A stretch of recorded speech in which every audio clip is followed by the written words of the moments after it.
Okay, now that we're back in this room properly. So the reason this room is called the halfy room, or some variation of the halfy room, I forget exactly, is because of a trick at the very start of it. It's the halfy climb room. But it's because of a trick that's done in speedrunning where you build up a shine spark in the previous room and run into this room. Yeah, okay. You duck at the very... In the room I was just in with the weird guys, right? No. No, you can't actually. The sand room. Okay, the sand room. You duck at the bottom of this room, Uh-huh. and then you wall jump up this entire room while holding a spark. You get to the very top, open the door, and then shine spark horizontally to skip this room. However, you can only get halfway across the room by doing that. You hit something halfway, which is why it's called the halfy. So you're doing if you do that trick, you did the halfy.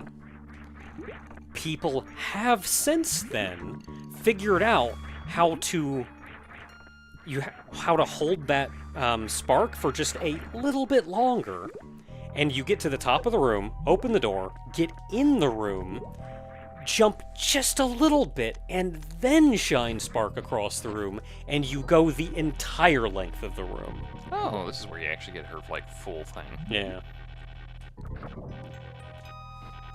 And when you do the trick, the harder trick... I don't think you're supposed to be like that, yeah, Samus. Sometimes it doesn't work as well. But when you do the trick to go the entire length across the room, that is the full halfy. Speedrunners, that is called a full. We do not call it a halfy. I don't care if it's like well, technically it's based off of this trick. It's like, no, if you're going to do a full of a half, it's called a full. But you did the halfy, but then you figured out how to do it all the way, so you did the whole halfy. Woo. This whole room is kind of a fun with grappling beam room. But if you're not very good with grappling beam, this room can be a real pain in the butt. Or wall jumping. Oh, it's so good. Man, you're getting good at that. It's so good to have that start to get down now in my brain. Just makes me so proud. I'm so happy. It's like when you watch your firstborn child, like, go off and be their own person. Because otherwise you're doing crap like, okay, I gotta grapple that spike block thing in the middle, I gotta fling myself up enough to grapple onto the spike block on the wall, and then use that to get... Only thing is that if you sink down into the sand far enough, there are spikes at the bottom of it. Oh, okay, that explains why I'm taking damage. Yeah.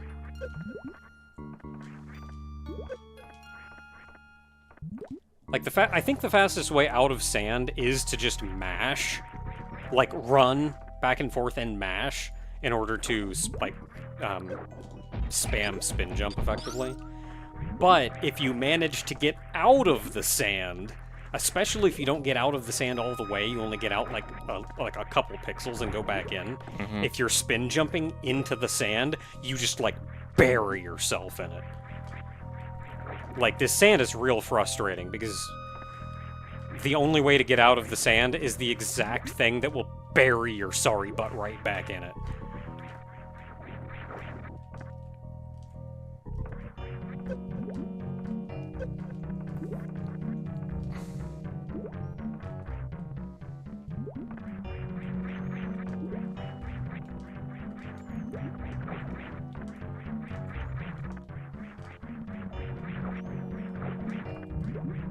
Yeah, this is not an easy jump.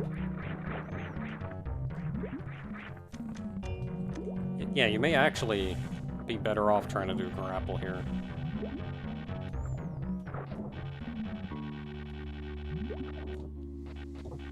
And then you gotta grapple into one block, and then Samus doesn't even do the thing! Samus!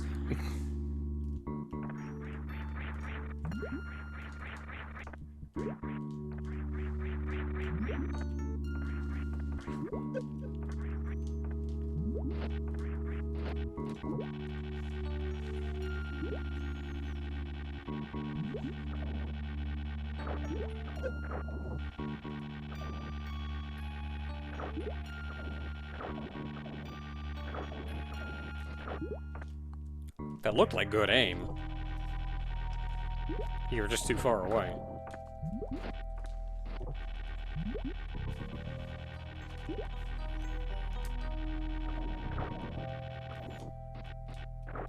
I was shooting. I think I was too close for it to register for me to shoot.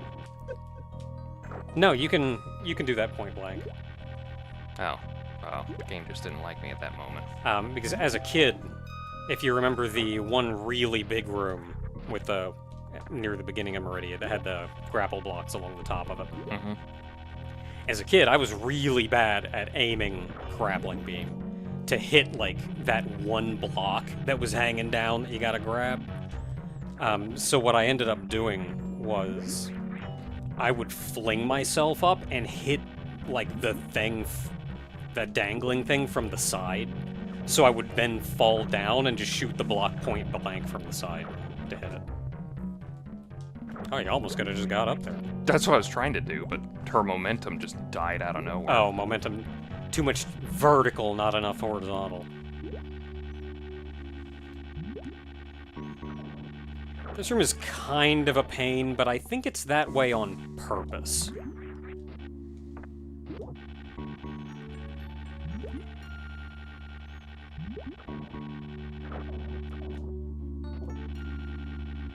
How are you actually supposed to get out of this? I'm not actually positive. There you go. Okay, inadvertently doing cool tricks. I just haven't done it in so long that I've forgotten exactly. I'm so used to wall jumping now, I don't know how to actually do, like, the actual thing. I would suggest the top door first. Well, yes, it's a save point. Oh, yeah, I mean, you can see that on the map. I'm suggesting that specifically because it's a save point. And also an item next room. Or a heal station, more likely. Yeah, heal station. It do be.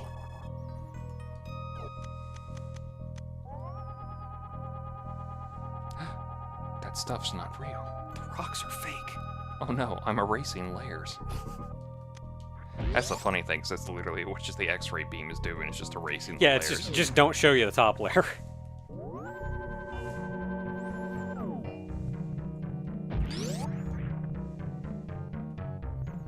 Well, sometimes. That's half of what it's doing.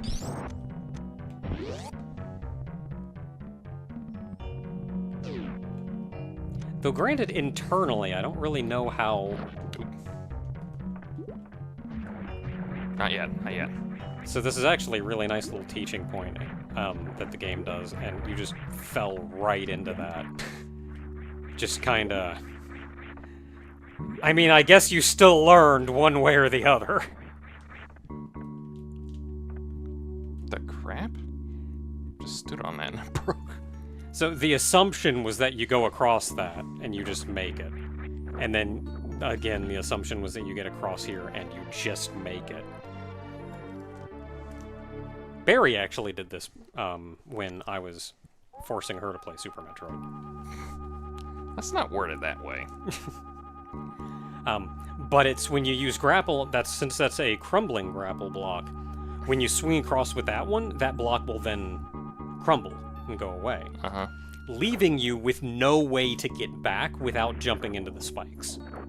And then you jump into the spikes and go, oh, these spikes don't hurt. Does it crumble forever? Yeah. Usually they come back, or sometimes they come back, but this one goes away forever. So then you go over here and you go, well, now what? And they force you to jump into the spikes, and you realize the fikes are spake. Yeah. My dumbass inadvertently went like, oh, I should try to shoot reels real quick. And then I went like, oh, what? Oh, okay, well. I guess a boss fight's about to happen. The big boss of Maridia. Cubes! Should have known. It's always been the cubes. I don't trust these things. For the best, they're shooting at you. It's little baby guys. I like those things. Too clingy. Yeah. It's the mama. She was not happy with me. There's one already broken over there. Yeah, that one in the upper left is broken already. Yeah. Let me go. Ow. Stop stabbing me.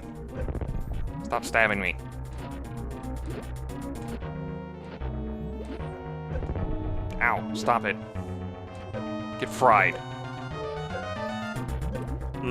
Fried shrimp. Boss dead. Dead boss.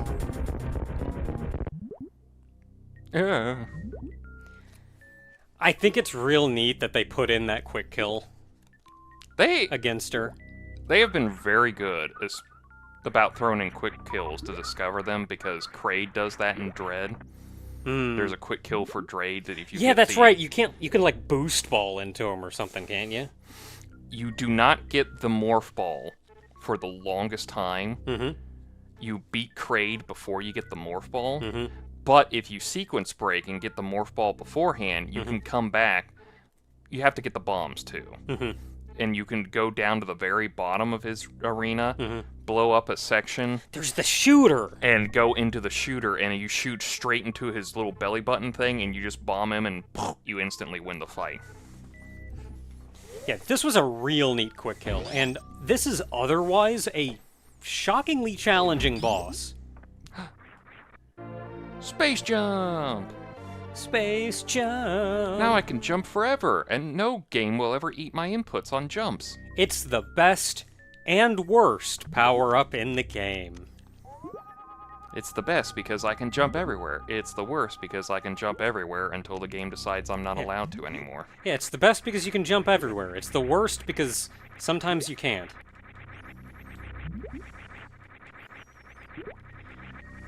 So I'll just say this out. Yeah. There's a little too much spin in there.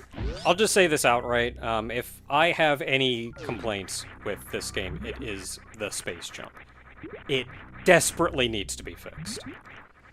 And I feel like it would be very simple to fix it. Change one thing about it, one aspect about it, and it would be fixed, as far as I'm concerned. The space jump, of course, while you're spinning, it does let you jump again, and they force you to do it in order to get out of the room. Well, I mean, it came back, but I had to enter the room, so I guess the idea is it's gone forever. Why do you keep breaking? Hold on. Go to your explanation. But the reason space jump is so finicky, and this is fixed in later Metroid games, the reason the space jump is so finicky is if you press the jump button too early, you do not get your second jump. So, like, if you hit it while you're on the up, or very near the top of your jump, you just will not jump. And you'll go, well, what the crap, why didn't I jump? You have to wait until you're on the down to jump again. It's like solidly on the down to jump again. More frustratingly, if you're going down and go down too far, you cannot jump again. So the space jump is very good for going horizontally, but going up and down especially is a bit challenging. But as long as you don't try to do anything too drastic with the height, each jump, like just get your one solid jump in and then go up again. Get your solid jump in and then go up again. It does work consistently. There's also kind of a threshold for if you wait too long, you're just not getting the jump again. Yeah, and that's what I said. If you fall too far, you just don't get your next jump. And that makes... Like, when I first got the space jump, I hated it. I was about trying to wall jump out of this room because I could not get the space jump to get me up here. And that says something given my adventures with wall jumping.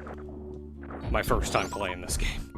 know, it's gonna suck. I'm gonna end up playing, like, Mega Man X again at some point, and I'm just not gonna be able to wall jump correctly in that game ever again.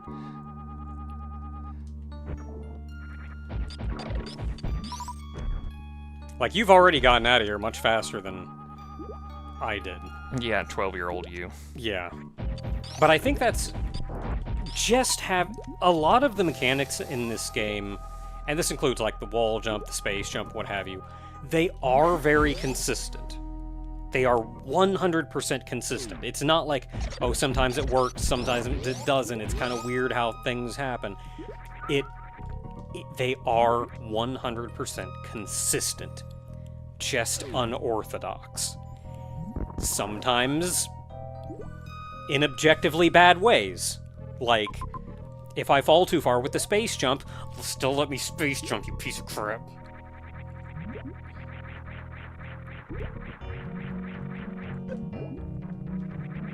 But it is still consistent. And once you understand how they work, it is so much easier to play through this game and do the things.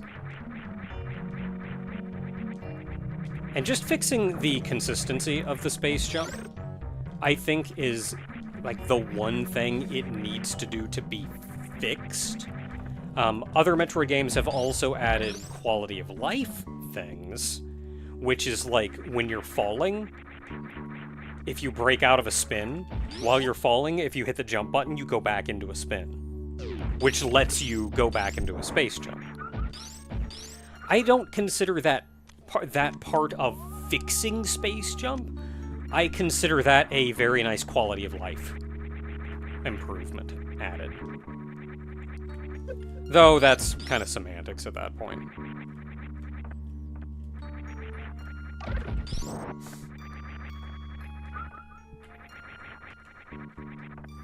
Why are you still wall jumping if you got the space jump? Shh, let me have my moment. I figured it out, so... It's also easier because you can wall jump whenever the crap you want to. Whereas space jump may be like, yeah, but you're too close to the peak of your jump. What the fudge are those? Wormies. Wormies? I don't know what they're called. You mean Luke's original nickname? Let me see if I can tell what they're... Let me see if I can find them in here. That's right. I'm going for the old school Star Wars reference. They're called Puyos. Puyos? Yep. Ooh. Hey, remember these pink guys that we saw earlier? Yeah, I'm not a fan of them. That you couldn't figure out how to hurt?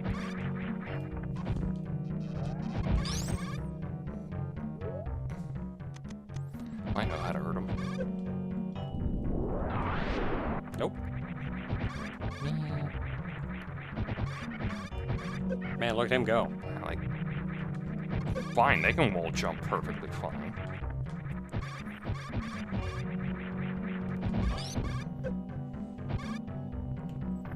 Fine, I'll go down here and get the plasma beam. The plasma beam. Did not premiere in this game, actually premiered in Metroid 2. Mm-hmm. Because they realized you needed damage. And your beam has been a force to be reckoned with, even up until now. Hey, wait a minute. Yeah. Your beam has been a force to be reckoned with even up until now, because with Ice, Wave, and Spazer equipped, your charge shot did as much damage as a super missile, and your base shot did as much damage as a missile. Once you get Plasma, your beam is kind of stupid. Like, let's take a look here at some numbers. So I mentioned before, Power Beam, on its own, no other beams equipped. Power Beam does 20 damage. Ice Beam does 30. Spazer does 40. Wave does 50. Plasma, take a guess. 75 to 100. 150. Ooh. With no other beams, Plasma does a missile and a half worth of damage. Neat.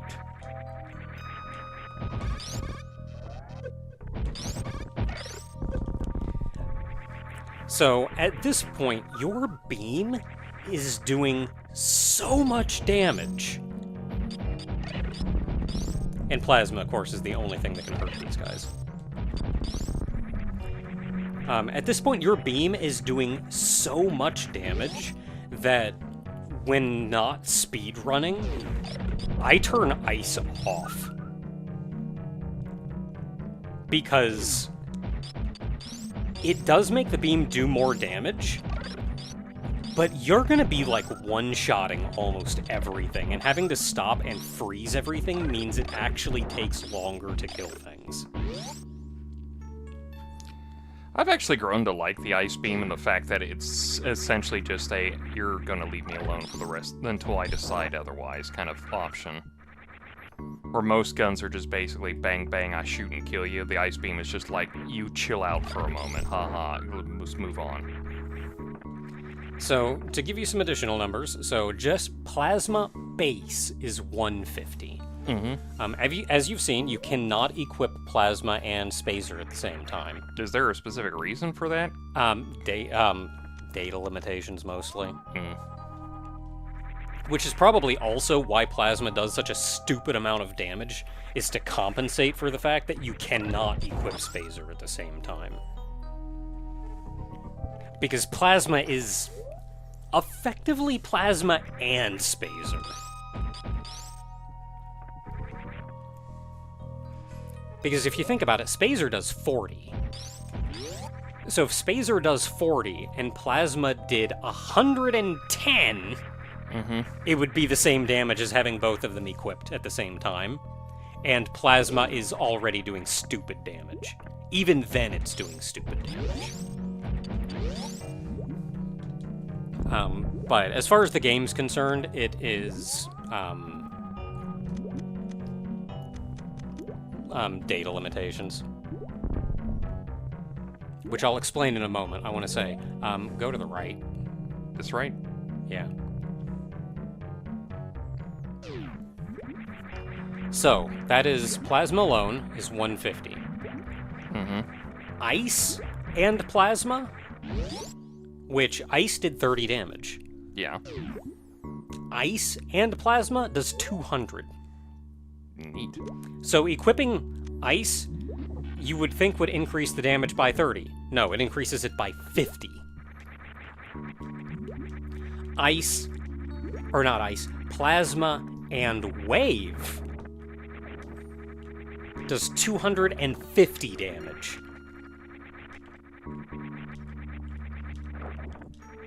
Like, wave does 50. Plasma does 150. That's 200. No, 250 damage. Hey, it's the menus again. Ice and wave and plasma does 300 damage. So you're basically doing a super missile worth attack. Your beam does a super missile's damage.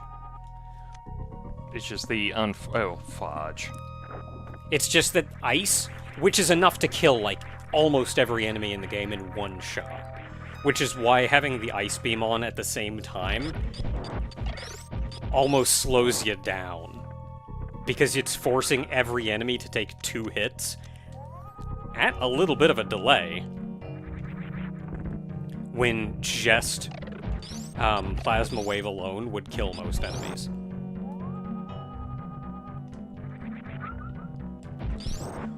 I found it got annoying when I spent time, like, taking forever running around and exploring and everything.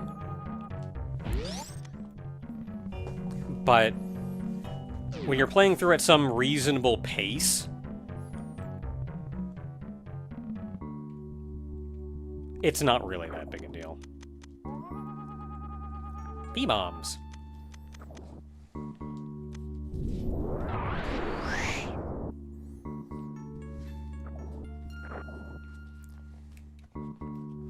So this is our good friend, Shack Tool.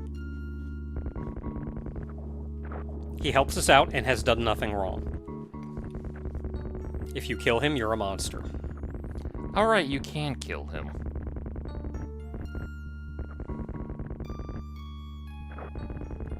Shack Tool, right? Shack Tool.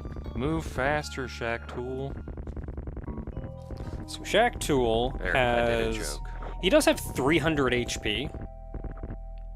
So I could literally just end him now. It would take 2 shots because Ice Beam.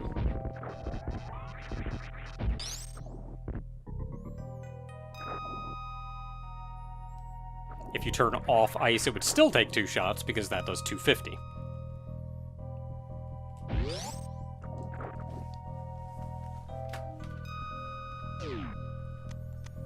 So Ice Wave Plasma does 300. Alright, this is when we get it. God, this takes forever for you to get this one thing.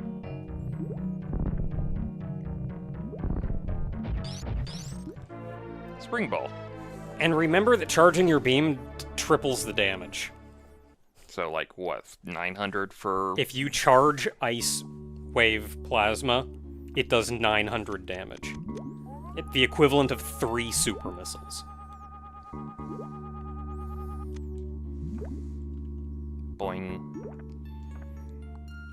Boing. And I think one of the most important Boing. things that I learned playing this game, and I did not learn it until, like, I had spent some time speedrunning the game. One of the most important things that I learned is just how powerful the beam is in this game. I mean, for the most part, in the original games, it was like... Your beam was useless. Yeah, you basically got Ice Beam, and then... Well, in the original game, you got... Ice Beam was the option you had to have for the end, because the Metroids need to be frozen. And your only other option was Wave Beam, and that was programmed so poorly that you basically just might as well get the first Ice Beam and then just stick with that. Space jump helps a lot in these rooms. And then in the Metroid 2, the same problem is that you still need the Ice Beam at the very end, but you can swap out between beams, so you had wide, spacer, and plasma. But yeah, and like, even though you can get plasma, beam. you get it late, and you gotta change to ice anyway. Yeah, you eventually have to change the ice, so... Like, your beam is so bad in previous games, but, like, your beam is stupid powerful in this game. Like, honest to goodness, once you get plasma, you, like, don't even need missiles anymore unless they're required to open doors.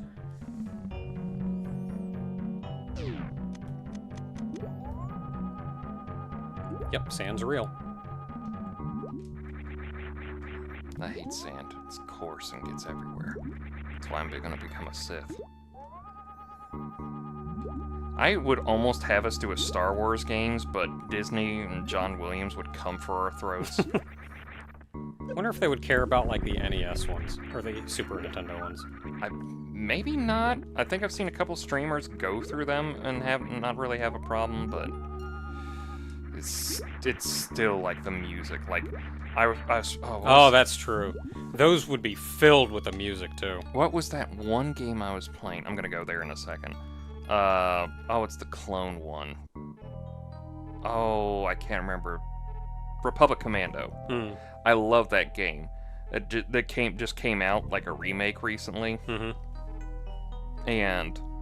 I love that game so much, and I keep looking at it and go like, man, we could play through it, but it's John Williams all the way through, and it's like, we could play through it, but we have to mute the music because there's no way we get through that without somebody coming for our souls. Yeah, we wouldn't... Every one of those videos would be demonetized. I was like, oh, Disney owns this one now, bitch! It's like, please, Master Mouse, we've done nothing wrong. We just wanted to play through a game and remind people that these Star Wars games can be fun. Oh, that means nothing for my bottom line, bitch! Oh, speaking of Star Wars, I saw something recently. I saw a video recently that made a very good point of if Qui-Gon Jinn of touching grass and getting the hell out of your room for a while. If Qui-Gon Jinn had not been killed by Darth Maul, he would have averted the entire issue. Oh, yeah. I don't know. I feel like there's still a bit of he might... Because the whole point... Well, it's not really the point. It's one of those things that everybody's pointed out that I don't know if it was Lucas's original point.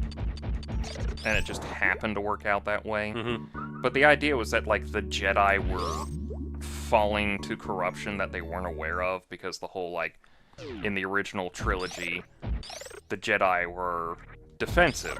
They weren't... They are not really offensive people. Like, the whole point is the lightsaber is just to get the understanding of the Force and everything. Your lightsaber is just a momentary weapon for you. It's not a permanent thing. It's why Yoda doesn't have one in the original series, and why Obi-Wan allows himself to be struck down, because he realizes he'll become more powerful in the Force after he's completed everything. So the idea is that the Jedi were kind of falling into their whole, like, man, we got the Force and we're awesome with it. Here's different schools of lightsabers. Which are, yes, very cool. But the eventuality is that you become so one with the Force that you kind of can just control stuff. Like, the lightsaber is almost pointless for you to have. Okay, so... But, yes, sorry, just a thing, real quick. So, the reason that is thought is because the Jedi were... They very much did follow the Force, but they were also very much a, like, political group, almost. That had their own, like, leanings and what's right and wrong and how you should go about doing things. And this is where Qui-Gon Jinn was a bit different. Because he did not care about politics. And it's actually said, and if you watch the movies, there are times when Darth Sidious, he was, like, actively scared of specifically Qui-Gon Jinn. Look. Look at that. But he was specifically scared of Qui-Gon Jinn. And when he told Darth Maul, like, hey, go down there and mess him up, as soon as he learned that Qui-Gon Jinn was there, he said, that's your priority. Kill him. And the reason for this is, unlike the other Jedis, who had their, like, philosophy and their political stances and whatnot, Qui-Gon Jinn did not care about any of that. I do slightly remember... I only remember this because of the Weird Al song. Mm-hmm. Because when they took Anakin back, and Yoda said you can't train him because he's too fearful and it will lead to the dark side, and, like, the line in there is, like, just telling him to shove it. It's like Qui-Gon tells Yoda to shove it. It's like, you know what? Now that makes way too much sense that he would do something like that, where he's just like, I don't care about your crap. I'm still training the kid. Yeah, so Qui-Gon, what he did was he listened to the Force. I'm pretty sure you'll get to this point, but there is a thing in the third movie, the Revenge of the Sith, where after everything's fallen, Anakin's being turned into Darth Vader, Obi-Wan finds Yoda, and they basically go through their whole thing about, like, everything's fallen. He goes like, oh, but we still have to teach you. And it's implied that he's going to be taught by the spirit of Qui-Gon Jinn. So I think it's like the idea that Qui-Gon Jinn figured out more about the Force than Yoda could at that point in time. Yeah, so Qui-Gon Jinn was, before he was a Jedi, he was a servant of the Force. He listened to the Force, and if it told him to do something, he did something. He did not care what the Jedi Council said or anything. He did what the Force told him to do. And this is why he was a pain in the butt for the Jedi Council, because he would very often go against their wishes, go against what they wanted them to do. But also, he was very highly respected by the Council. He was a master. And okay, that's just it for the rest of this game. Yeah, and they still listened very closely when he brought up an important point, because they knew how close he was to the Force. And so the 2 points are A, he was on Sidious's tail. And if he figured out that Sidious was in fact Sidious, oh, he'd been murdered straight up right then and there. If he found out that Palpatine was Sidious. Yeah, like, no questions asked. He's a dead man. Like, no big deal about it, no bringing something to the council to figure something out, or what should we do? There may be something going on. No, like, oh, but he's an important political figure. No, it's, oh, he's Sidious? Hurt it! So, and, like, that would have written that off right there. And he was on his tail. The other thing is Anakin would have been taught by Qui-Gon Jinn. Yeah, instead of Obi-Wan. Instead of Obi-Wan. And Obi-Wan was more of a brother than a teacher to Anakin. He was pretty young. Like, he only gets... He was still learning himself. He was a Jedi Knight under Qui-Gon Jinn. He had not gone through the trial of pain. And then when he got back after Qui-Gon's death and everything, and they considered that his trial of pain, so that's what made him a Jedi Master. So he was probably a little too fresh into the whole thing. Yeah. And probably because Qui-Gon was going to teach Anakin, he considered him his brother more than, you know, a fellow student.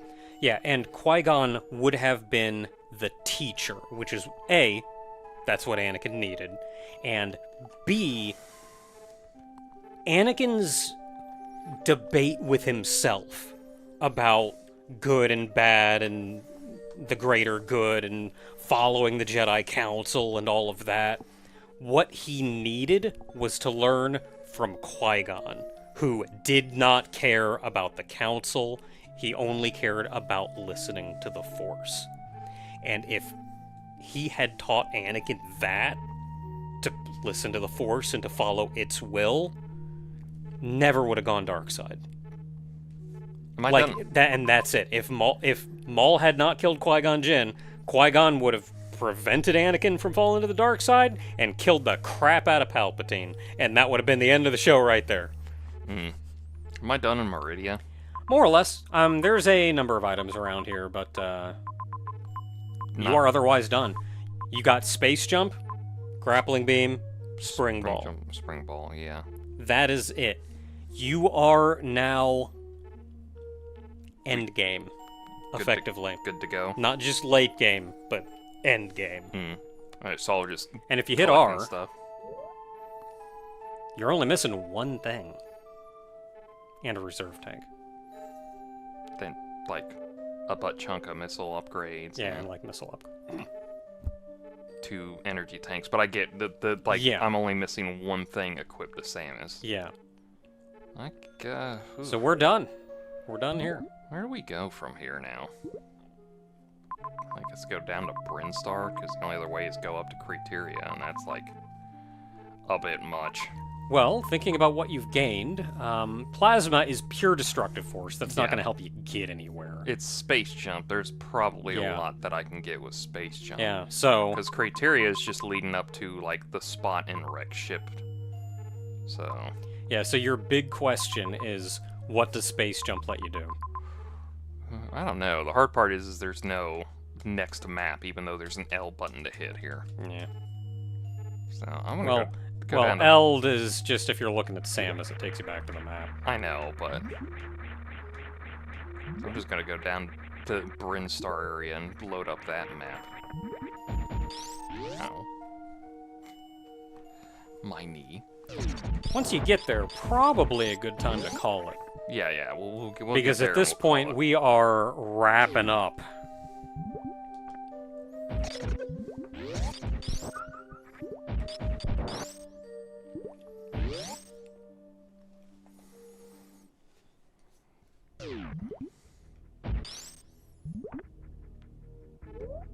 Yeah, let me hop over to Brinstar real quick, and then we'll save there. Because we're still technically in Maridia.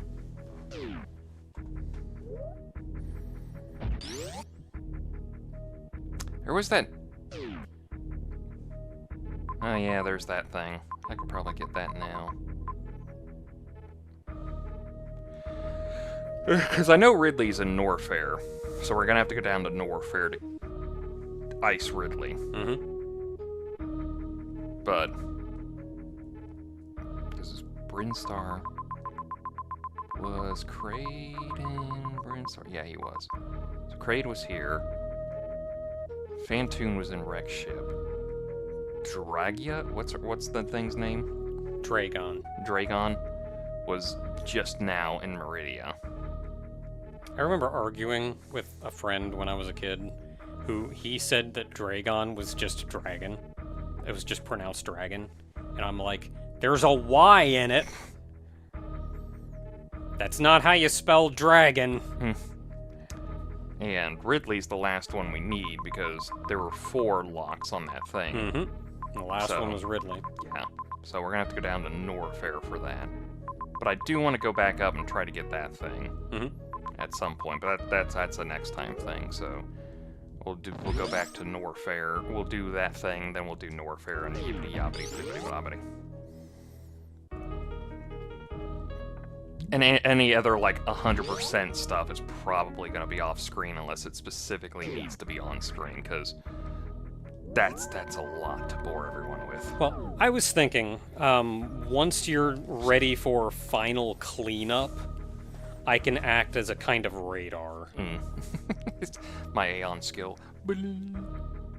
Just while you're running around, I'm just going boop, boop, boop, boop, boop, boop.